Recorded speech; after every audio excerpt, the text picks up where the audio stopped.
A seguir, JG News, jornalismo com credibilidade.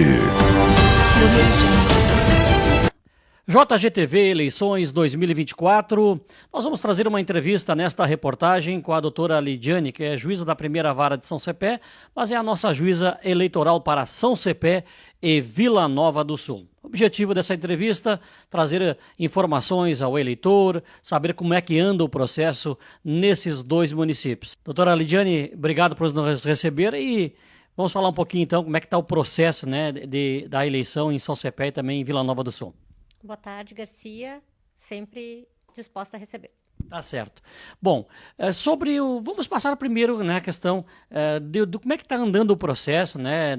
A campanha está em andamento, propaganda eleitoral em rádio, os candidatos se mobilizando, buscando os seus votos, enfim, né? Como é que está esse processo aqui dentro de São Cepé e Vila Nova do Sul, dentro daquelas normalidades ou alguma situação que chegou até o judiciário?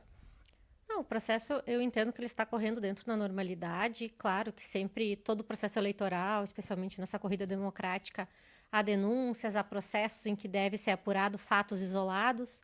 Já chegou ao judiciário alguns processos, alguns em andamento, outros já julgados em grau recursal. Certo. Sem citar candidatos, lógico, né? A gente já combinou isso antes aqui na entrevista, né? E coligações, enfim. Vila Nova do Sul, vamos começar por Vila Nova. Alguma situação de irregularidade, alguma propaganda irregular, o que houve? Não, em Vila Nova já teve um processo de denúncia de propaganda antecipada, no qual já houve julgamento, está em grau recursal, e aqui São Cepé da mesma forma, né? Certo. Aqui, que tipo de situação ocorreu? São casos de propagandas antecipadas, no caso que a propaganda ela poderia iniciar no dia 16 de agosto e teria iniciado antes. Então, os candidatos, já no período da convenção partidária, iniciaram. Então, foram fatos isolados e apurados. Certo. Nós tivemos um caso também em São Cepé, né, de denúncias de questão de distribuição de cestas básicas. Esse caso, a senhora já tem julgamento? Qual é a situação? Não. Esse é um dos processos que está em andamento, né? No qual ele vai ser apurado da mesma forma como os demais que chegam ao Poder Judiciário. Certo. E tendo a sua decisão, ainda cabe recurso? Como é que é? Sim. Após eu proferir uma decisão, após a instrução do processo, cabe recurso ao Tribunal Regional Eleitoral. E qual é as situações assim, que mais ocorrem, doutora, nessa disputa, na questão da busca do voto, né? Se está cada vez mais, né, rígida a legislação em relação à chamada compra de voto, né? E qual é o alerta que a senhora faz? Olha, no início, antes das convenções, inclusive, eu fiz aqui, juntamente com o promotor eleitoral, Dr. Átila, nós fizemos uma reunião com os representantes dos partidos políticos, no qual falamos sobre condutas vedadas, propaganda irregular, sobre as condutas, inclusive das convenções. Todos os partidos foram alertados. Há, além da lei, diversas resoluções que o TRE e o TSE expedem no período eleitoral, no qual todos devem estar cientes, né?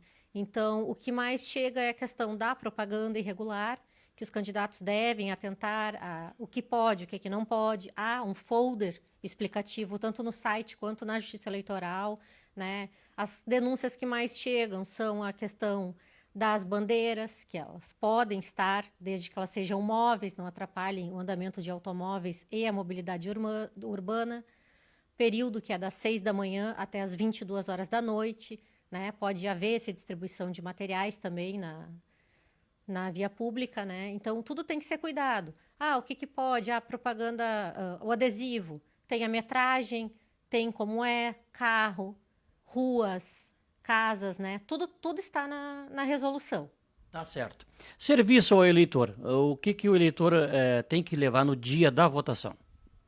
O dia da votação, o eleitor ele pode comparecer com o seu título eleitoral e um documento com foto, esse sim obrigatório, mas o eleitor pode baixar o e-título, que é um aplicativo no qual ele não precisa depois sequer levar qualquer outro documento, porque esse título constante no e-título, ele já consta a foto da pessoa. Então, basta ele chegar na sessão com essa informação do e-título que ele vai ter acesso à sua votação, do período que é das 8 da manhã às 17 horas da tarde. O eleitor que não votou na última eleição pode votar? Sim, ele pode votar. O eleitor, ele pode votar até 3 sessões, até 3 votações consecutivas, né? Que daí sim que o título dele ele é cancelado. Fora isso, o eleitor, inclusive de posse do e-título, ele já pode fazer a justificativa caso ele não possa votar no dia. Então, ele não precisa sequer ir até uma das sessões, porque o aplicativo, como ele tem a localização, ele vai verificar que aquela pessoa não está no município de origem do seu voto e por ali já é feita a justificativa. O eleitor ele pode, nesse momento, trocar já de sessão eleitoral? Pode mudar ou esse prazo já encerrou? Não, esse prazo ele já encerrou. Agora, só a partir de 5 de novembro, que é, se eu não me engano, é 5 de novembro, né? Mas é a partir de novembro que é aberto novamente o prazo. Agora, o eleitor ele tem que estar atento, ele pode consultar no site do TRE o seu local de votação. Aqui não houve nenhuma mudança de votações, de sessões, nem de locais. Então, é onde ele já está acostumado a votar. Falando nisso, vamos para São Cepé. Quantas sessões eleitorais? Aqui em São Cepé nós temos 64 sessões eleitorais, em Vila Nova do Sul 15. Certo. Número de eleitores? O número de eleitores é mais ou menos 21.500 eleitores, né? Nos dois municípios? Nos dois municípios. Sendo São Cepé uma média de 17.400, 17.500 e Vila Nova do Sul uma média de 3.900 eleitores. Muito bem. Mesários, são quantas pessoas envolvidas, a equipe de trabalho também aqui do eleitoral, né, para o processo todo, né, desde a votação e depois para a apuração? Sim, tem um número bem grande de mesários, entre presidente de mesa e os mesários e secretários, dá uma média de mais de 350 pessoas envolvidas nas sessões para as votações. A reunião com os mesários ela já ocorreu ou o trabalho está sendo feito via WhatsApp, enfim? As convocações elas foram todas encaminhadas via WhatsApp e agora as reuniões com os mesários, que vão ser por turnos, começam semana que vem. Ela é feita a reunião com o presidente e com o primeiro mesário, no qual são passadas. A votação ela vai ser igual a todas as outras, né? O que é importante dizer, a única modificação que vai ter nessa nova eleição é a urna, que ela agora é de touch, né? Mas é a mesma coisa. E o que o eleitor ele deve se atentar é que a primeira pessoa que ele tem que votar é para vereador, né? E após somente ao prefeito. Não tem como alterar essa ordem. Tá certo. E isso está mudando em relação à última, é isso? Não mudou. Continua assim. Na outra também era vereador e depois prefeito, né? Mas a única coisa que mudou foi a urna, que ela é igual, mas ela é touch. Antes tu tinha que apertar um pouquinho mais forte. Essa não. Mas há uma urna, né, no cartório, se alguém tiver curiosidade para ver como é que ela é, mas ela é totalmente igual à outra. E também tem um simulador da urna eletrônica, que é bem interessante de se pesquisar no site do TSE. Tá certo. A distribuição de urnas aos presidentes de mesa vai ser quantos dias antes, enfim? Olha, essas partes mais práticas, assim, elas são todas feitas pela própria equipe do TRE, né, pelos servidores, mas em regra a urna ela vai um dia anterior para os colégios.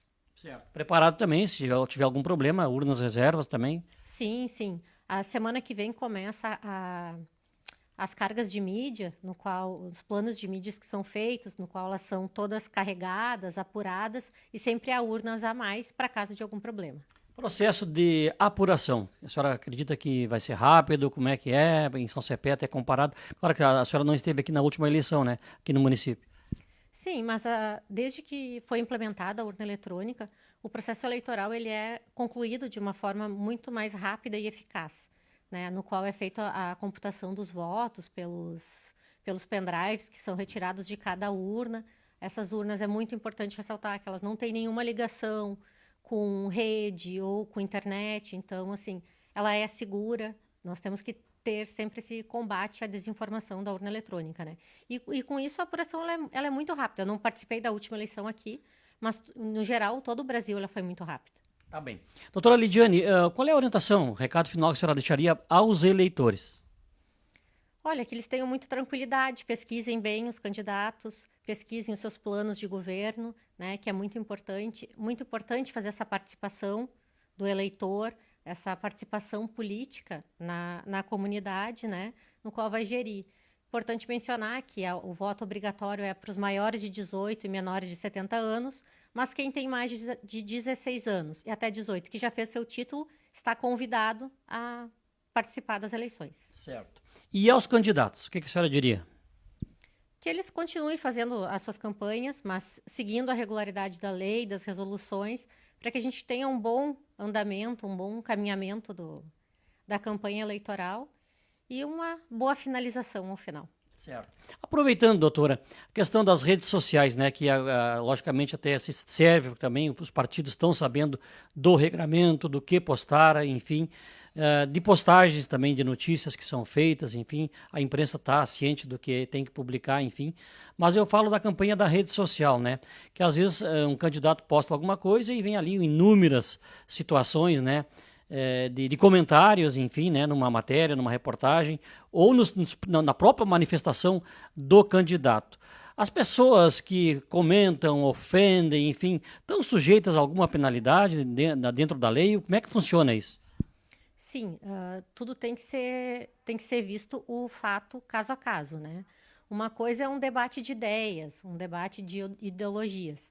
Agora, quando parte para ofensas pessoais ou uma desinformação, uma mentira, uma informação inverídica, aí sim é apurado e cada um se responsabiliza pelos seus próprios atos. Tá certo. Obrigado, então, por nos receber, né? E esperamos aí um bom processo eleitoral, né? Sim, muito obrigada e aguardamos. Para finalizar, aproveitando, dia 12 está marcada a inauguração aqui dessa casa, que já está funcionando, que é o fórum, o novo fórum, né? Isso, dia 12 de setembro, às 14 horas, vai ser marcada a cerimônia de inauguração do foro.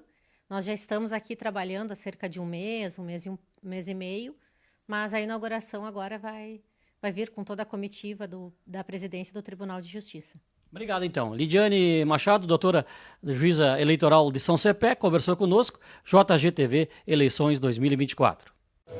O agronegócio é feito por quem produz em meio a desafios. Produtores rurais, a Cotricel te convida para participar do Seminário da Soja 2024. Dia 12 de setembro, a partir das 8h30, na Associação dos Funcionários da Cotricel em São Cepé. Especialistas e agricultores reunidos para discutir as inovações que elevam a produtividade das lavouras de soja. Esperamos por você. Seminário da Soja Cotricel, lugar de quem planta o futuro do agro.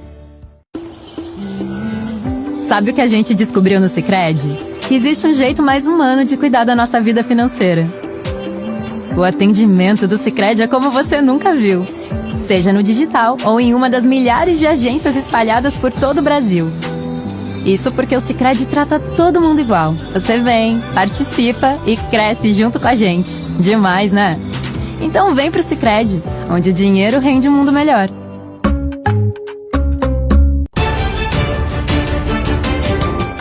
Você acompanhou JG News, jornalismo com credibilidade.